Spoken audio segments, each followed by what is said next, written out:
पूर्व प्रधानमंत्री भारत रत्न स्वर्गीय अटल बिहारी वाजपेयी की जयंती आज। प्रधानमंत्री नरेंद्र मोदी किसानों से करेंगे सीधा संवाद, जारी करेंगे किसान सम्मान निधि की अगली किश्त।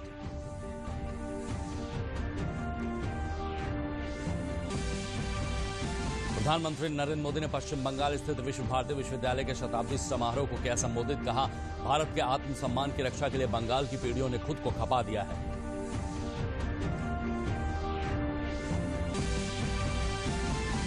गरीबों के आवास निर्माण में उत्तर प्रदेश का प्रथम स्थान। लाइट हाउस प्रोजेक्ट में राजधानी लखनऊ अव्वल। 1 जनवरी को प्रधानमंत्री नरेंद्र मोदी करेंगे सम्मानित।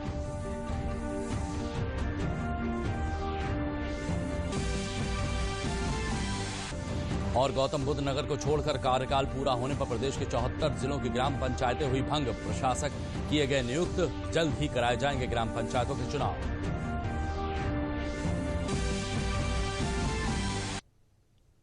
नमस्कार, मैं हूं विजय श्रीवास्तव और अब समाचार विस्तार से।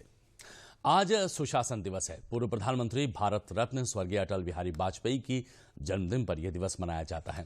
आज प्रधानमंत्री नरेंद्र मोदी प्रदेश के किसानों के कल्याण के लिए 2 करोड़ 13 लाख से अधिक किसान परिवारों के बैंक खातों में प्रधानमंत्री किसान सम्मान निधि का 4260 करोड़ रुपए की राशि स्थानांतरित करेंगे। इस अवसर पर प्रधानमंत्री मोदी किसानों से सीधा संवाद भी स्थापित करेंगे।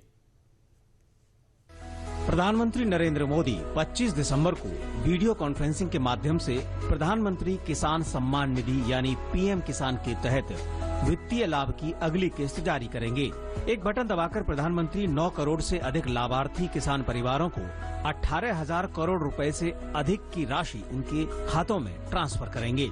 आयोजन के दौरान प्रधानमंत्री 6 अलग अलग राज्यों के किसानों के साथ बातचीत भी करेंगे। साथ ही किसानों के कल्याण के लिए सरकार द्वारा उठाए गए विभिन्न कदमों के बारे में अपने अनुभवों को साझा करेंगे। इस अवसर पर केंद्रीय कृषि मंत्री भी उपस्थित रहेंगे।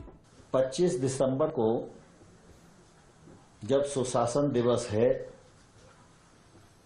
उस दिन 9 करोड़ किसानों को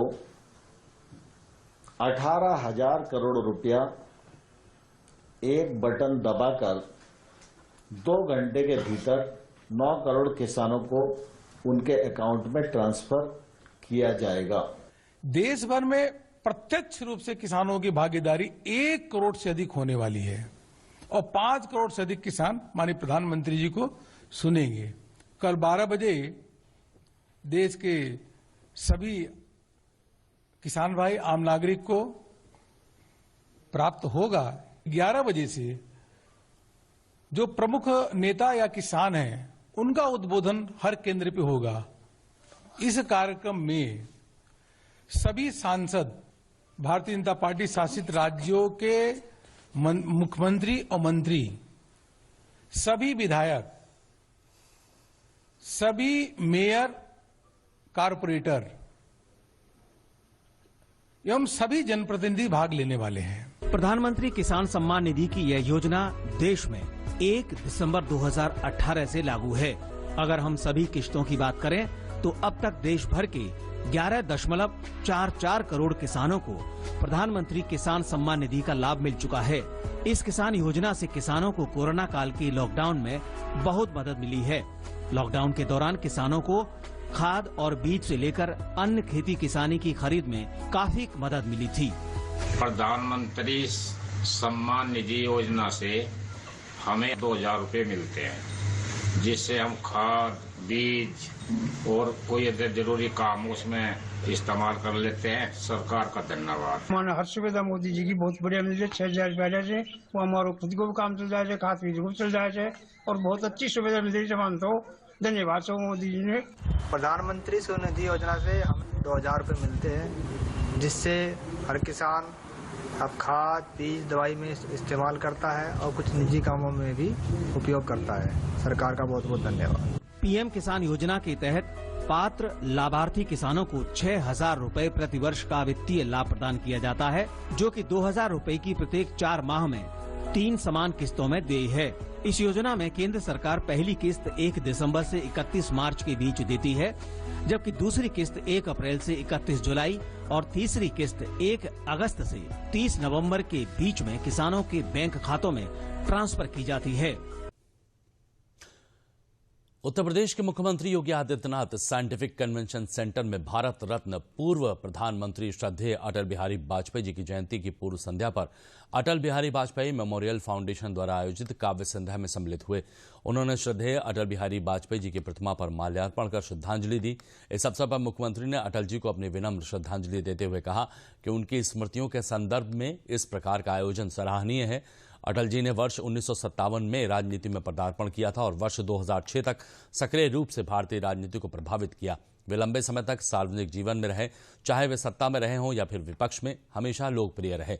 जनमानस अटल जी से जुड़ा रहा। मुख्यमंत्री ने कहा कि अटल जी ने कवि और साहित्यकार की संवेदनशीलता को राजनीति में भी अक्षुण्ण रखा।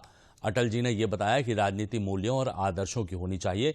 इसे अपने व्यक्तित्व और कृतित्व से प्रचारित और प्रसारित भी किया। सार्वजनिक जीवन के साथ साथ उनकी स्मृतियां और संस्मरण लोगों को सदैव प्रेरित करते रहेंगे। उन्होंने कहा, सार्वजनिक जीवन में आदर्शों व मूल्यों के लिए प्रतिबद्ध होकर हम अटल जी को सच्ची श्रद्धांजलि दे सकते हैं।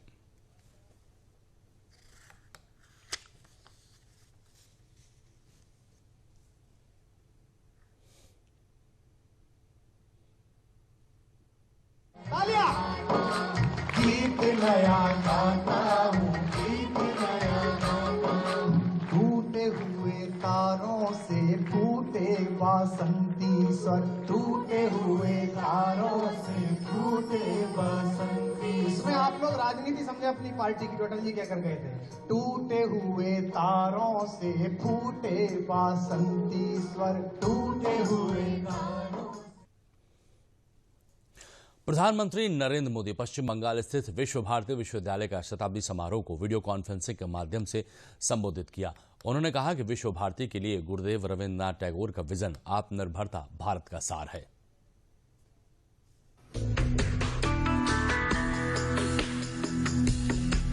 प्रधानमंत्री नरेंद्र मोदी गुरुवार को विश्व भारती विश्वविद्यालय के शताब्दी समारोह कार्यक्रम में शामिल हुए। यूनिवर्सिटी के विद्यार्थियों और शिक्षकों से संवाद के दौरान पीएम मोदी ने विश्वविद्यालय के गौरवशाली इतिहास को याद किया तो ये भी कहा कि उनकी सरकार गुरुदेव रविन्द्रनाथ टैगोर के विचारों को ही आगे बढ़ा रही है। उन्होंने कहा कि गुरुदेव का विजन था कि जो भारत में सर्वश्रेष्ठ है उससे विश्व को भी लाभ हो और दुनिया में जो अच्छा है भारत उससे भी सीखे। गुरुदेव सर्वसमावेशी और सर्वस्पर्शी सह अस्तित्व और सहयोग के माध्यम से मानव कल्याण के बृहद लक्ष्य को लेकर चल रहे थे। विश्व भारती के लिए गुरुदेव का यही विजन आत्मनिर्भर भारत का भी सार है। आत्मनिर्भर भारत अभियान भी विश्व कल्याण के लिए भारत के कल्याण का मार्ग है। ये अभियान भारत को सशक्त करने का अभियान है। प्रधानमंत्री ने कहा कि गुरुदेव ने हमें स्वदेशी समाज का संकल्प दिया था तो ये भी कहा था कि राष्ट्र का निर्माण एक तरह से अपनी आत्मा की प्राप्ति का ही विस्तार है। इस मौके पर पीएम ने कोरोना महामारी के चलते विश्व भारती के ऐतिहासिक पौष मेले का आयोजन नहीं होने की चर्चा भी की। उन्होंने वोकल फॉर लोकल और गरीब कलाकारों की मदद के लिए विद्यार्थियों को आगे आने का आह्वान किया। विश्व भारती के छात्र छात्राएं पौष मेले में आने वाले आर्टिस्टों से संपर्क करें, उनके उत्पादकों के बारे में जानकारी इकट्ठा करें और इन गरीब कलाकारों की कलाकृतियां ऑनलाइन कैसे बिक सकती है, सोशल मीडिया की इसमें क्या मदद की जा सकती है, इसे देखें, इस पर काम करें। इतना ही नहीं, भविष्य में भी स्थानीय आर्टिस्ट, हैंडीक्राफ्ट, इस प्रकार के जो साथी अपने उत्पाद विश्व बाजार तक ले जा सके, इसके लिए भी उन्हें सिखाइए। कार्यक्रम के दौरान पीएम मोदी ने गुरुदेव के गुजरात प्रवास और प्रेम का जिक्र करते हुए कहा कि वहां भी रविन्द्रनाथ टैगोर ने कई साहित्यिक रचनाएं रची। उन्होंने कहा कि गुरुदेव को जिस तरह भारत की संस्कृति से जोड़ते हुए, अपनी परंपराओं से जोड़ते हुए विश्व भारती को जो स्वरूप दिया, उससे राष्ट्रवाद की एक मजबूत पहचान देश के सामने रखी। ऐसे में प्रधानमंत्री ने सबसे एक मजबूत और आत्मनिर्भर भारत बनाने के लिए एकजुट होने का आह्वान किया। भारत को मजबूत और आत्मनिर्भर बनाने में आपका हर योगदान पूरे विश्व को एक बेहतर स्थान बनाएगा। विश्व भारती की स्थापना के 27 वर्ष बाद भारत आजाद हो गया था। अब से 27 वर्ष बाद भारत अपनी आजादी के 100 वर्ष का पर्व मनाएगा। हमें नए लक्ष्य गढ़ने होंगे, नई ऊर्जा जुटानी होगी। इस यात्रा में हमारा मार्गदर्शन गुरुदेव की ही बातें करेंगी। प्रकृति के साथ मिलकर अध्ययन और जीवन दोनों का साक्षात उदाहरण आपको विश्व भारती विश्वविद्यालय परिसर में दिखता है, जिसका जिक्र भी पीएम मोदी ने किया। मोदी सरकार भी विश्व भारती से निकले संदेश को पूरे विश्व तक पहुंचा रही है। भारत आज इंटरनेशनल सोलर अलायंस के माध्यम से पर्यावरण संरक्षण के विषय में विश्व के अंदर एक बहुत बड़ी अहम भूमिका निभा रहा है। भारत आज पूरे विश्व में इकलौता बड़ा देश है जो पेरिस समझौते के पर्यावरण के लक्ष्यों को प्राप्त करने के लिए सही मार्ग पर तेज गति से आगे बढ़ रहा है। विश्व भारती विश्वविद्यालय के बाद अब बात करते हैं किसानों के आंदोलन की। किसानों के आंदोलन के बीच सरकार की ओर से किसानों को एक और चिट्ठी लिखी गई। कृषि मंत्रालय द्वारा लिखी गई चिट्ठी में कहा गया है कि सरकार किसानों की हर मांग पर चर्चा करने के लिए तैयार है। सरकार ने साफ तौर पर कहा है कि अभी भी बातचीत के रास्ते खुले हुए हैं। राजधानी दिल्ली की अलग अलग सीमाओं पर अपनी मांगों को लेकर प्रदर्शन कर रहे किसानों का आंदोलन जारी है। वहीं तमाम किसान संगठन भी नए कृषि कानूनों के समर्थन में आगे आ गए हैं। किसान कानून के पक्ष में किसानों का समर्थन लगातार बढ़ता जा रहा है और तमाम अलग अलग हिस्सों से किसान संगठन कृषि सुधारों के समर्थन में कृषि मंत्री से मिल रहे हैं। गुरुवार को किसानों के 2 प्रतिनिधि मंडल ने कृषि मंत्री से मुलाकात की। पहला संगठन था किसान मजदूर संघ का, जो कि बागपत से आया था। इन लोगों ने कृषि मंत्री से मुलाकात की और कृषि कानून के प्रति समर्थन व्यक्त किया। दूसरा संगठन था किसान सेना का, जो गौतम बुद्ध नगर से आए थे। कृषि मंत्री से मुलाकात में किसानों ने कहा कि किसान कानून कृषि के हित में है और किसी भी दबाव में इसे वापस नहीं लिया जाना चाहिए। इन किसानों की मांग है कॉन्ट्रैक्ट खेती में शिकायत के लिए एडीएम कोर्ट की जगह क्रिमिनल कोर्ट बनाया जाए। साथ ही टोल प्लाजा से किसानों को मुक्ति मिले ताकि देश में कहीं भी अपनी फसल बेच सके। कृषि मंत्री हैं तोमर साहब, उनसे हमने ये निवेदन करा कि कोई भी कुछ भी इसमें संशोधन नहीं करना है, क्योंकि सरकार ने 70 साल के बाद किसान आजाद किया है। कृषि कानून जो बनाए हैं प्रधानमंत्री जी ने, उनका समर्थन करते हैं। उसमें हमें फायदा है। बाहर की कंपनी आएगी, सामान खरीदेंगी, हमें अच्छा खरीदार मिलेंगे। उनको जो है वे आपस में बोली लगा करके 2 पैसे ज्यादा ही दे करके जाएंगे। देश आजाद है 1947 में, किसान आजाद हुए 2020 में। अगर इनमें मोदी जी मामूली भी पीछे हटते हैं, समझ लो वो भी कोई न कोई किसानों के पैर में बेड़ी पड़ेगी। मुश्किल से तो ये बेड़ी खुली है, तो यही समर्थन के लिए आए, सबके सब यही आए। किसानों से मुलाकात के बाद कृषि मंत्री ने इन संगठनों का धन्यवाद दिया।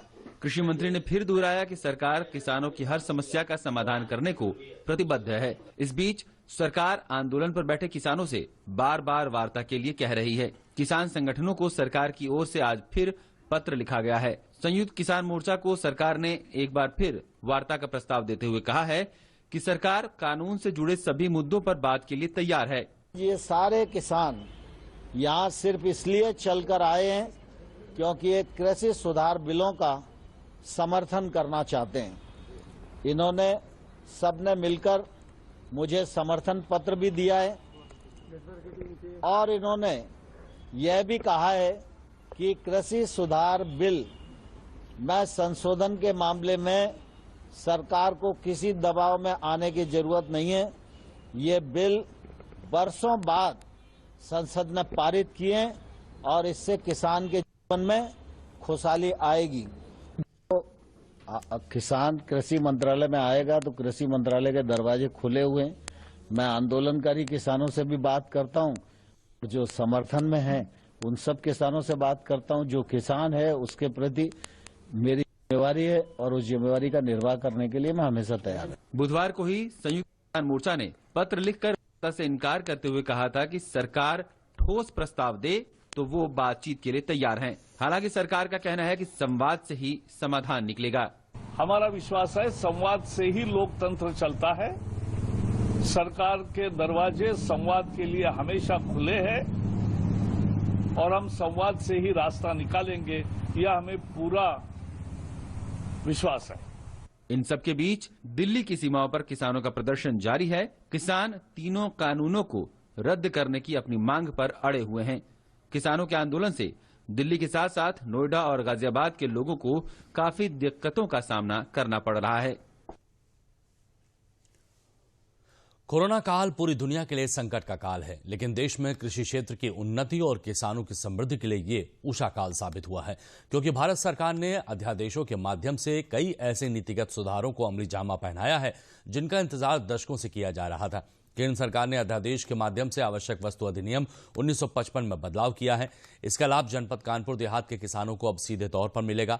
किसान बिना रोक टोक देश भर में कहीं भी अपनी उपज को बेच सकते हैं।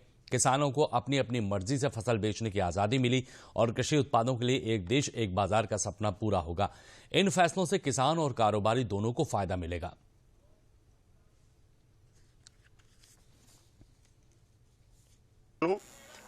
हमने जो अभी सरकार ने, हमारी मोदी जी ने जो अपना ये बना के भेजा किसान फायदे के लिए, किसानों के हित में, हमने अपना धान 1888 में दिया और आगे ये भी सोचते हैं कि इसी तरह से प्रधानमंत्री मोदी जी हम किसानों के लिए इसी तरह सोचते रहें तो हम किसानों का भला होगा। और आगे हम ये भी देखते हैं कि हम किसानों के लिए मोदी जी ने 2-2 हज़ार 6-6 हज़ार रुपये ये जो दे रहे हैं हर किसानों के लिए, गरीब किसान हो चाहे बड़ा किसान हो, सबके लिए दे रहे हैं। इन जो तीनों बिल आए हैं इनसे मेरा मानना है कि इससे किसान लाभान्वित होगा। अभी तक जो हमारी जिनसे होती थी गेहूं, धान, मक्का, ज्वार, बाजरा, ये सब औने पौने दामों में बिचौलियों के माध्यम से बिकती थी। तो अब एमएसपी सरकार ने लागू किया है और उस पर ये कानून बन गया है। तो ऐसा माना जा रहा है कि इसके आने से किसान लाभान्वित होगा और जो मोदी जी ने वादा किया है आय दोगुनी करने का, उसमें ये बहुत बड़ा कदम है। ये जो मोदी जी ने कानून बनाया हम किसानों के लिए, तो ऐसे हम लोग बहुत परेशान थे कि कहीं फसल बेचना है तो व्यापारियों को ढूंढिए, इनको ढूंढिए, और उसमें तमाम दलाली वगैरह होती थी।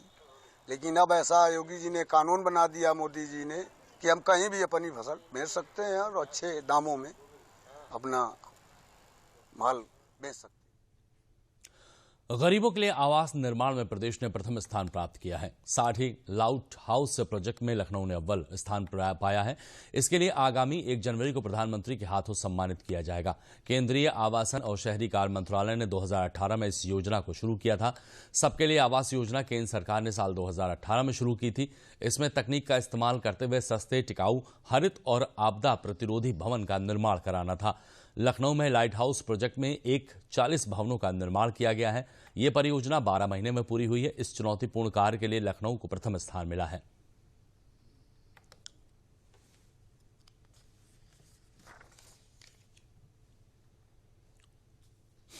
जनपद अलीगढ़ में प्रधानमंत्री नरेंद्र मोदी के स्लोगन वोकल फॉर लोकल को जिले के हजारों किसान पूरा कर रहे हैं। फार्मर प्रोड्यूसर कंपनी बनाकर किसान अपनी आमदनी बढ़ा रहे हैं। एफपीओ से जुड़कर किसान खुद के शेयर होल्डर हैं, अच्छा मुनाफा भी कमा रहे हैं। किसानों का कहना है कि कोरोना काल में ऑर्गेनिक हरी सब्जी, तेल, आटा, दाल, चावल की पैकिंग करके कंपनी के तहत बेचकर अच्छा मुनाफा कमा रहे हैं। इस प्रोड्यूसर फार्मर्स कंपनी के हजारों किसान शेयर होल्डरों का अच्छा मुनाफा हो रहा है। वहीं उनका कहना है कि प्रोड्यूसर कंपनी के बनने के बाद आय दोगुनी हो गई है और बिचौलियों की मध्यस्थता भी खत्म हो गई है।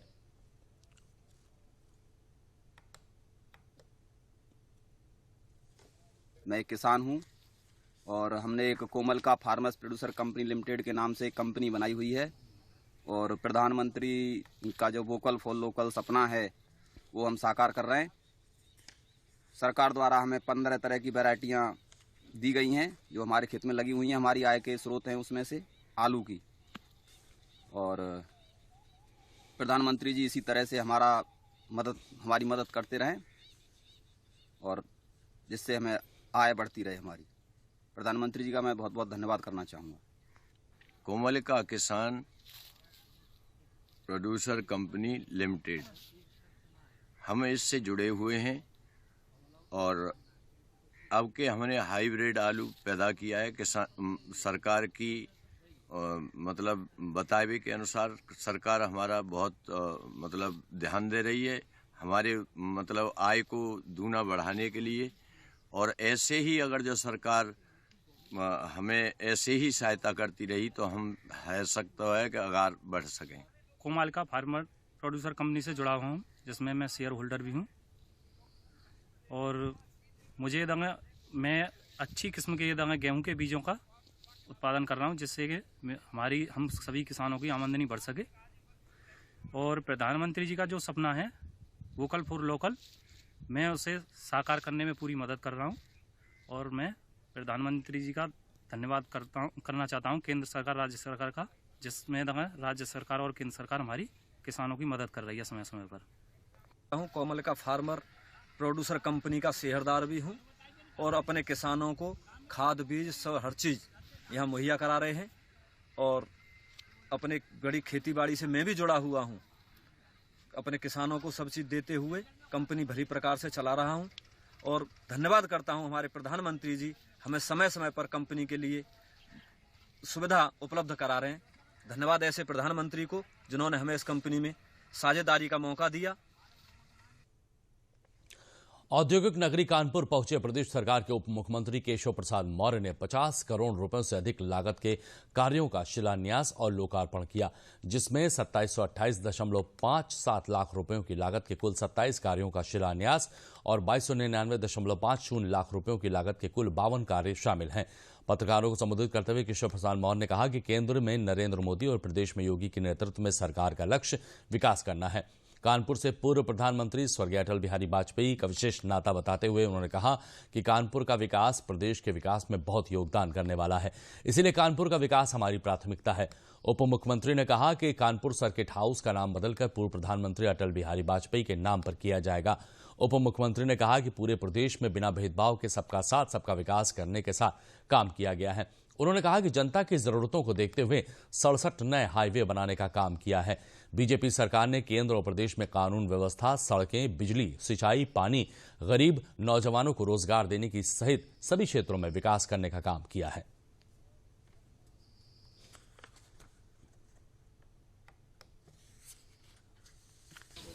केंद्र में माननीय नरेंद्र मोदी जी के नेतृत्व में हमारी सरकार हो अथवा प्रदेश में आदरणीय योगी जी के नेतृत्व में हमारी सरकार है, दोनों सरकार का लक्ष्य क्या है? विकास करना। उत्तर प्रदेश के सबसे बड़े महानगर को सुविधाओं से युक्त करना। इसीलिए बहुत जल्दी जो प्रस्ताव आ रहे हैं, जो हमारे माननीय जनप्रतिनिधियों ने कहा है, चाहे कानपुर से लखनऊ के लिए एक्सप्रेस वे बनाना हो और चाहे कानपुर का रिंग रोड बनाना हो और कानपुर की चाहे मेट्रो की तत्काल जितनी शीघ्रता से व्यवस्था की जा सकती है वो व्यवस्था करना हो, किसी भी परियोजना में कोई ढिलाई ना हो, जल्दी से जल्दी यह सुविधा कानपुर वासियों को मिले और कानपुर का विकास, यह मैं मानता हूं कि प्रदेश के विकास में बहुत बड़ा योगदान करने वाला है। इसलिए कानपुर का विकास हमारी प्राथमिकता है। एक बात और आप सबको मैं आज, चूंकि कानपुर से भारत के पूर्व प्रधानमंत्री पूज्य अटल बिहारी वाजपेयी जी का बहुत गहरा नाता रहा है, सभी हमारे जनप्रतिनिधियों का आग्रह था, संगठन के लोगों का आग्रह था, तो उसके आधार पर आज से यह जो अतिथि गृह है पूज्य अटल बिहारी वाजपेयी जी के नाम से होगा। प्रदेश के गौतम बुद्ध नगर को छोड़कर सभी जिलों के 58,656 ग्राम पंचायतों में प्रशासकों की नियुक्ति के आदेश जारी हो गए हैं। प्रदेश के 74 जिलों में ग्राम पंचायतों का कार्यकाल 25 दिसंबर 2020 को समाप्त हो जाएगा। प्रशासकों की नियुक्ति के बाद स्वच्छ भारत मिशन की राशि के लिए संचालित ग्राम निधि के खातों पर रोक लगा दी गई है। इन खातों के संचालन के लिए ग्राम प्रधान और पंचायत सचिव को अधिकृत किया गया है। पूर्व की व्यवस्था के अनुसार अब ग्राम प्रधान इसे संचालित नहीं कर सकेंगे। और अब क्रिसमस से जुड़ी खबरें। दुनिया भर में क्रिसमस का त्योहार पूरे उत्साह के साथ मनाया जा रहा है। दुनिया के तमाम देशों में क्रिसमस के जश्न की शुरुआत हो चुकी है। गिरजाघरों को खासतौर पर रोशनी से सजाया गया है। गिरजाघरों में विशेष प्रार्थना सभा का आयोजन किया गया है। हाल में कोरोना के चलते चर्च में भीड़ काफी कम है और लोग सामाजिक दूरी के नियमों का पालन करते हुए इस त्योहार को मना रहे हैं। कोरोना महामारी के चलते कई देशों में क्रिसमस तक लॉकडाउन भी लगा हुआ है, तो वहीं सुरक्षा के लिहाज से कई क्रिसमस पार्टी पॉप पर भी पाबंदी लगा दी गई है। ऐसे में क्रिसमस फेस्टिवल का रंग कुछ अलग ही देखने को मिल रहा है। देश में भी क्रिसमस के जश्न की शुरुआत हो गई है। तमाम शहरों में चर्च रोशनी से नहा रहे हैं। लोग चर्च में प्रार्थना करते हुए दिखाई दे रहे हैं। साथ ही सेंटा ने बच्चों को गिफ्ट भी दिया है।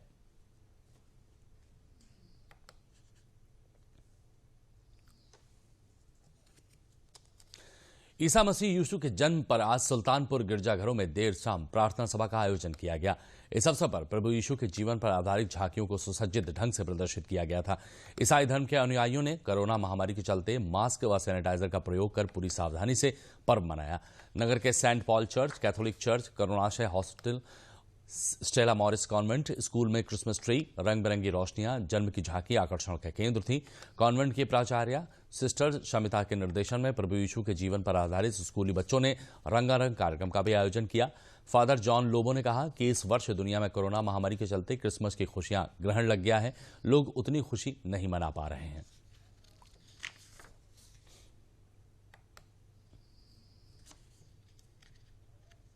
प्रभु यीशु ख्रिस्त का जन्म दिवस मना रहे हैं और इस साल पूरे दुनिया में क्रिसमस इतना खुशी से नहीं है क्योंकि पूरी दुनिया में कोरोना वायरस फैला हुआ है और कई लोगों का स्वर्गवास हुआ है। कई परिवार दुखी हैं और कई परिवार में कई लोग आज भी अस्पतालों में हैं या बीमार हैं। उन सबको हम लोग याद करते हैं। उनकी आत्म शांति के लिए जितने भी लोगों का स्वर्गवास हुआ है उनके लिए प्रार्थना करते हैं। और दुखी परिवार हैं उनके लिए भी प्रार्थना करते हैं ताकि सर्वशक्तिमान पिता ईश्वर उनके पास पहुंच जाए और दुनिया दिखा दें सारे संसार पर ये दुनिया से ये महामारी है जल्दी से जल्दी खत्म हो जाए ताकि हर कोई ईश्वर को जाने, ईश्वर की शक्ति को जाने और उसे माने और उसे धन्यवाद दें। यही हम सबका संदेश और प्रार्थना है। देश की अनेकता में एकता की पहचान को स्कूली बच्चों ने मैरी क्रिसमस के पर्व को लेकर देश के विभिन्न धर्मों, जातियों की वेशभूषा में सजकर एक भारत श्रेष्ठ भारत का संदेश दिया। स्कूली बच्चों में विभिन्न धर्मों के प्रति जब श्रद्धा का भाव नजर आया, एक भारत श्रेष्ठ भारत की थीम के साथ ही बच्चों ने क्रिसमस मास्क बनाए और कोरोना से बचने के लिए मास्क पहनने, सोशल डिस्टेंसिंग का पालन करने और स्वच्छता का संदेश भी दिया।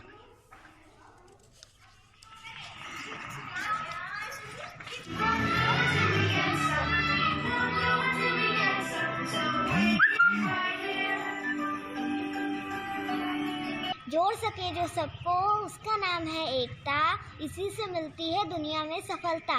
मैं अपने स्कूल में सारे त्योहार मनाती हूँ, होली, दिवाली, ईद, गुरु पर्व और आज हम सब यहाँ मिलकर क्रिसमस मना रहे हैं।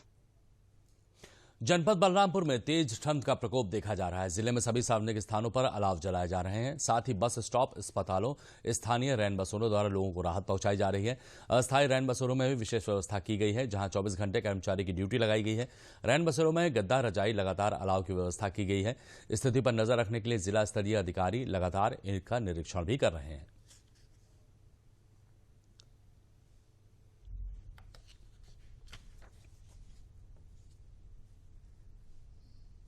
मेरा नाम धर्मेंद्र पटेल है। मैं बनारस का रहने वाला हूं और मेरा नियुक्ति यहां पे सहायक अध्यापक के तौर पे हुआ है। यहां पे व्यवस्था, रूम की व्यवस्था न होने के कारण हम लोग रैन बसेरे में रुके हैं और यहां की सारी व्यवस्थाओं को देखते हुए मद्देनज़र हम लोग को सारी सुविधाएं दी गई हैं और हम लोग इससे बहुत संतुष्ट हैं। यहाँ के जो स्टाफ हैं और इधर के साफ़ सफाई भी बहुत काफ़ी अच्छी है और यहाँ पे स्टाफ के लोगों के द्वारा हम लोगों को काफ़ी मदद मिलती है।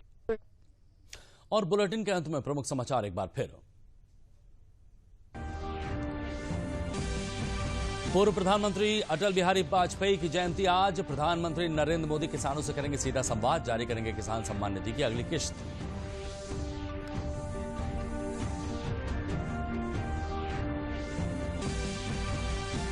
प्रधानमंत्री नरेंद्र मोदी ने पश्चिम बंगाल स्थित विश्व भारती विश्वविद्यालय के शताब्दी समारोह को किया संबोधित। कहा, भारत के आत्मसम्मान की रक्षा के लिए बंगाल की पीढ़ियों ने खुद को खपा दिया।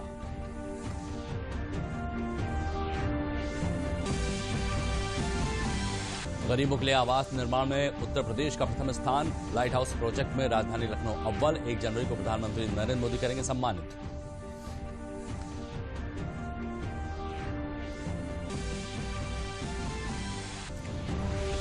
गौतम बुद्ध नगर को छोड़कर कार्यकाल पूरा होने पर प्रदेश की 74 जिलों की ग्राम पंचायतें हुई भंग। प्रशासक किए गए नियुक्त, जल्द ही कराए जाएंगे ग्राम पंचायतों के चुनाव।